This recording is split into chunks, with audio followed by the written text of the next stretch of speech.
This video was sponsored by Skillshare. The adventure continues. New doctor, new companion, big drama from last week. Who's Amy getting married to? Will the doctor find out about the wedding? Well, that all kind of gets swept under the rug in favour of showing us the wonderful world of Britain in space. It's quite the strange idea, but Moffat's intention behind the story was to show off the character of Amy as the new companion, which we will be examining closely in this review. If Moffat had any wits about him, he'd be watching some of the amazing creative writing classes they have over on Skillshare. Skillshare is an online learning community where millions come together to take the next step in their creative journey. Whether you design, photograph, illustrate, write, animate, or just simply want to start a hobby, Skillshare has a class for you. You guys may or may not know, but my educational background lies in film studies, so I've been aiming to sharpen my knowledge on writing and storytelling this year. This includes Sabah Tahir's class, Writing Authentic Fiction, How to Build a Believable Character. Skillshare offers membership with meaning. There are no adverts and continue to add bundles of new premium classes for real life and all the circumstances that come with it. An annual subscription comes to £7 a month, and the first 1,000 of you to click my link in the description will get a free trial of Skillshare Premium membership. How whiz is that? Now, without further ado, let's get on with the review. For some reason, the start of this episode was giving me some Fallout 3 vibes, but unfortunately the child acting immediately throws a gigantic spanner into the works. You got a 0, didn't you? Yes, so? You'll have to walk home then. Walk to London? That's 20 decks. He sounds like Michael Banks from Mary Poppins. Also, what is going on with the dubbing here? She sounds clean as a whistle, but he really doesn't. I'm so glad they got rid of him in the first minute or two. He does come back later, but thankfully doesn't say a word. Unfortunately, we have a screen child performing a poem that just flew right over my head. One has a smile, and one has teeth.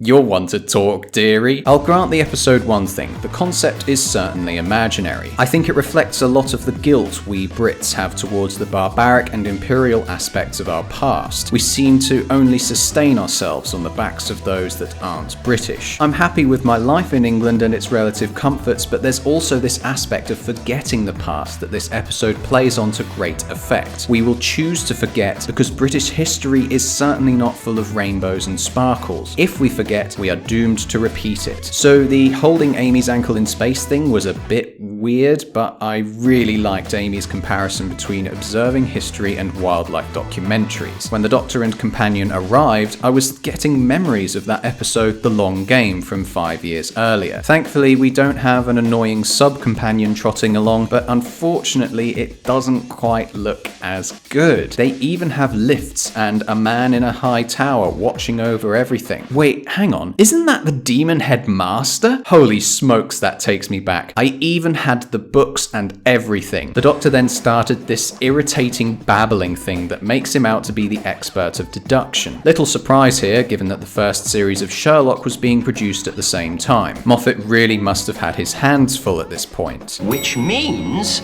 it's everywhere. Please state. Well, thanks for that, Doc. Would have been nice if we could have figured that out for ourselves. Amy then chases after a little girl whose school uniform is stuck in the 21st century and doesn't seem to have any parents to go home to. Neither the Doctor or Amy bother asking her about this, probably because of their obsession with the Please state. And this conversation just comes off as Well, it's kind of weird. Amy then finds a gigantic tentacle coming out of the ground that looks like it belongs in the Lazarus experiment. I liked the fact that you could barely see it with the torch lighting it up, but then it started jamming around, and when the dramatic music booted up, I let out a rather large groan. Amy wakes up in this weird voting room where the computer claims that she's 1306, even though the screen says she's 1308. I definitely like the idea that people are brainwashed into voting a certain way. For some reason, I was reminded of the Brexit referendum. Yes, that old horse chestnut. Whilst this gentleman gave Amy the choice to protest or forget, the moment was saved as the Doctor rushed in, a prime example of a man who is burdened by the long long history of the Time Lords. This gives us confidence that he will fix whatever unforgivable act the British people would rather forget about. This is what makes the unseen transformation of the robot behind them so creepy. Then the episode suddenly became Star Wars as Amy and the Doctor got thrown into what they think is the rubbish chute. Of course,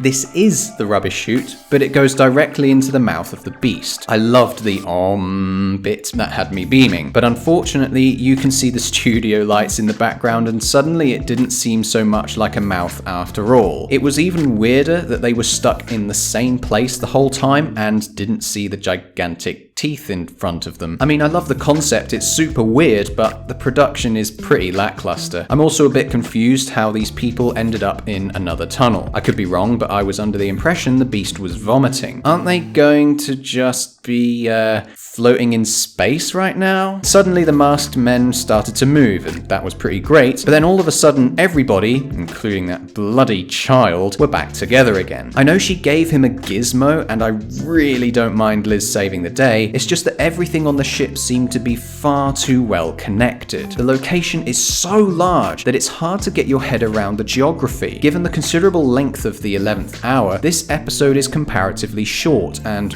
really feels it. It's a shame that the reveal of Liz 10's identity had to be accompanied by a cringy shooting sequence. I liked that the episode references all the times that the Doctor had encounters with the monarchy, so it does make sense. I just don't like her characterization, and quite frankly I find her a bit annoying. It's nice that this scenario reflects the decreasing power and influence the monarchy has in modern Britain, but if ex-Prince Harry's wedding and subsequent hysterics is anything to go by, I highly doubt the descendants of the monarchy would be anything other than a Caucasian with a posh accent. In this final scene in the Tower of London, we realise how much wasted opportunity this antagonist has. You pick a very talented chap to play a character who just answers the phone and adds exposition. The Smilers also lose their charm the moment those hooded weirdos turn their heads. I also started getting Planet of the Ood vibes as a big brain was put on display and the Doctor makes his companion aware of the silent suffering this creature endures. Due to the circular nature of the situation, in that it is inevitable that this 10-year cycle will repeat itself perpetually, nobody tries to stop the Doctor and all of them just stand back like they're part of the furniture. This eliminated any tension and dragged out this scene pacing-wise to an irritating degree. Things picked up again when Amy and the Doctor started getting at each other's throats. Her position is understandable, but the Doctor's tinted lens fury at what humanity has done to survive makes him take charge. Again, nobody attempts to stop him, and most are seen sitting around like lemons. All these flashbacks dragged out the reveal even further, but it led to a nice moment that had me intrigued. It was quite a nice twist that the creature had sentience, and both human and Time Lord superiority blinded them from thinking that it just wanted to help. But then they threw this hideous fade wipe, and suddenly I was reminded of Star Wars again. We then see the Doctor in front of a huge window with Amy, a similar framing that we saw in the episode The End of the World 5 years prior. It was great seeing this sulking Doctor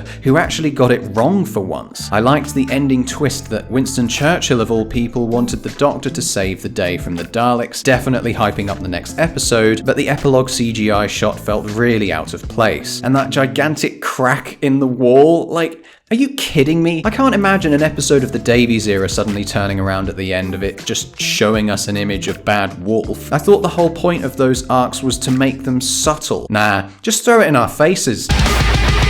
So, did it suck? I mean, the second episode doesn't normally live up to the first, but hey, I'll take this episode over a whole bunch of others. It's got some nice ideas floating around relating to British history, and I love the creepy mask things. It has a nice twist, and the chemistry between the Doctor and Amy is growing strong. Unfortunately, it feels a bit uninspired at times. The cramming in of children and the budget of the show definitely shine through here. I don't mind Moffaty filler that much, but it definitely falls short in comparison to the 11th hour. A majorly meh episode. I give The Beast Below a 5 out of 10.